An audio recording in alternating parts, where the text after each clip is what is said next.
Welcome everyone to Pontos Fathom Hobbies. This is Season 10 setup round of Conan by Monolith, and we are playing the Wrath of Anu scenario. We're playing from the main box set here. We've got the Overlord's book out on the table, and we're using the in map that comes in the Wrath of Anu, but we are doing a little bit of a mod. So in this round, we'll be playing a solo Conan game, where it's just solo, no other characters, but we're adding in a couple of mechanics. One, there's not additional cultist figures in this, so I'll talk about that in a little bit as we fast forward through the game setup. The other thing that we'll do is we're going to add in an extra villain in it just to make it a little more challenging. We'll add in the Scuthus as kind of like the high priestess of Anu. So we'll get into that scenario description. We'll fast forward through that. I can't believe we've already played 10 seasons of Conan. It's been a while since I've played a Conan scenario. I've been looking for the Nordheim and Stygia and some of the components for the King's expansion, I guess it was, from the original Kickstarter way back when. I know they're out there secondhand, but hey, if you guys have any updates on those, I've only have the Conan main box set and the Conan Kitai set. So looking for Nordheim, looking for Stygia, and looking for some of the other expansions, especially expansion miniatures. I see there's a lot of dark wizards and sorcerers and things like that out there. So leave a comment in the comments if you know it a bit. I've looked through Board Game Geeks and found a couple buyers, but just looking for the right setup for me. I don't want to rebuy the whole box game and Kitai. I saw someone out there had a complete Conan by Monolith. So so let me know. Okay, so we'll finish up fast forwarding through this setup. We'll get Conan on the board with his 11 gems. We got the counter table on the board. We'll get the treasure chests set up, the cultist set up. There's also a mechanism here about the Wrath of Anu that we'll talk about in the expansion. We've got the river set up for the Overlord character, and we'll be playing a solo game. So using the solo game cards that we also talk about in another video. If you want to go check that video out. And also, we've got all the Conan by Monolith playlists out on the channel as playlists. So if you want to go back and watch the other 9 seasons, I think the best bet is go to our YouTube channel and you can check out the list. You can also check out on the Patreon. I've got a page of some playlists there. So we'll wrap up the board setup, and we'll jump into telling the backstory shortly. Thanks a lot for watching.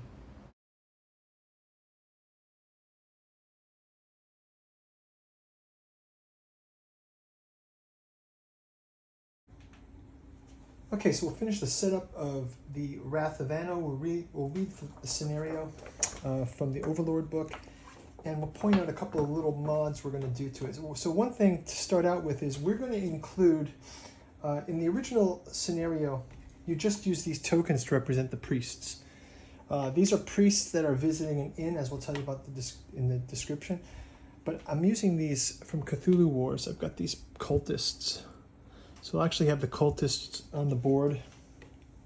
They fit with the Conan scale pretty well.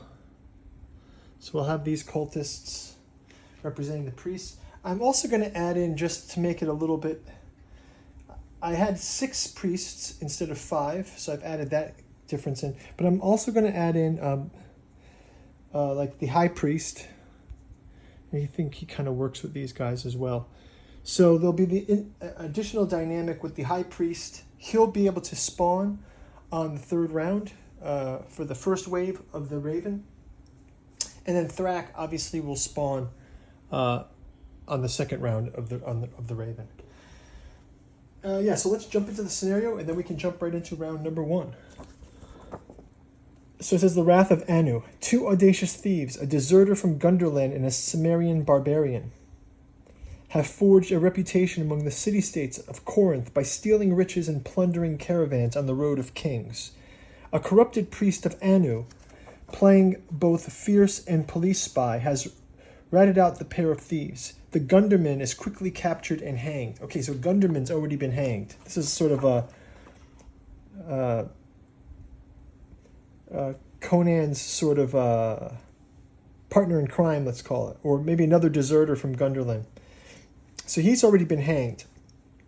Conan, in his youthful impetuousness, avenges his associate's death by looting the temple of Anu and eviscerating the priest responsible.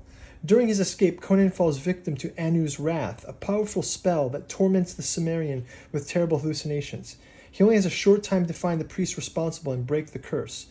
During the religious procession, Conan gets his chance. The priests of Anu, their escort of soldiers, and the strange man-ape they parade along the way make a stop at an inn.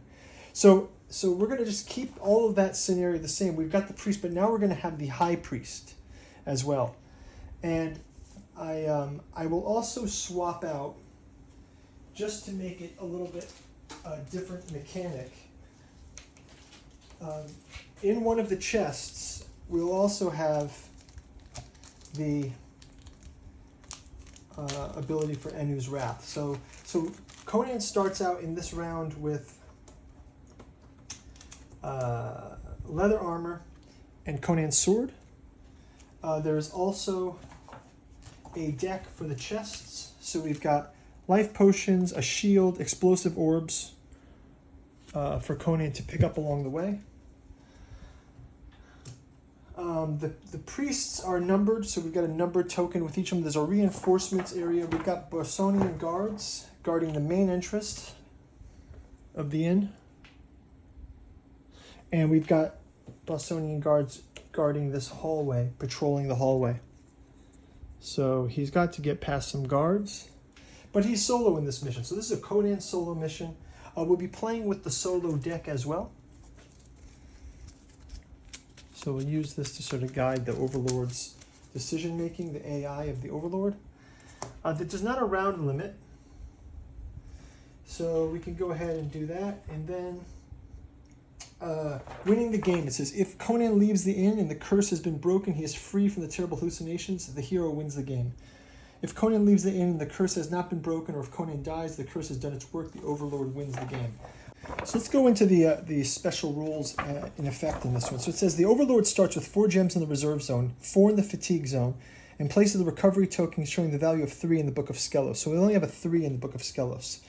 When the event tile is activated, the Overlord resolves one of the events based on the number of priests that have been removed from the board.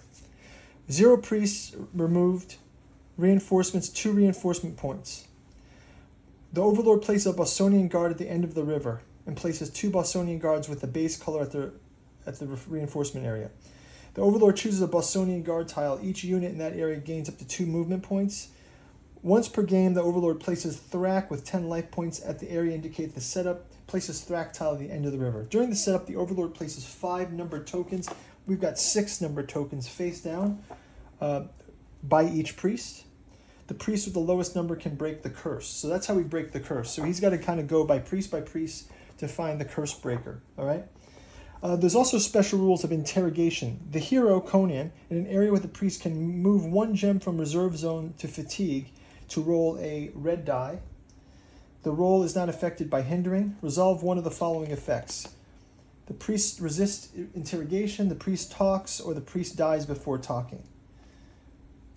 So we can do all of those things.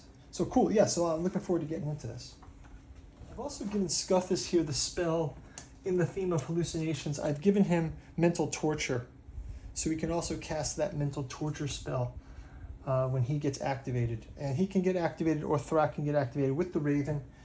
And that's just about going to do it. So we're going to jump into round 1. Before we do, quick shout out to this channel's sponsor, Paltos Fathom Press. If you go and check out our link in the bookstore below, you can check out books like The Necromancy of Nyarlathotep. As you guys know, our channel is not monetized, so we are looking to grow the channel, but also you can help support the channel by checking out the bookstore. There's tons of books. This is Disclosure from the Necronomicon fragment. If you're interested in Cthulhu and weird fiction from the Robert E. Howard era, definitely go check that out. We also have a Patreon where you can read books as little as $1 a month. And you can also tap into our gameplay, miniature paintings. We're doing a Song of Ice and Fire. We're doing Joan of Arc. We just wrapped up a Joan of Arc campaign in the Apocalypse that you guys can go check out. And as usual, if you guys like and subscribe, helps us to grow the channel. So thanks a lot for your support, and We'll see you in round number 1. Thanks for watching. Bye-bye.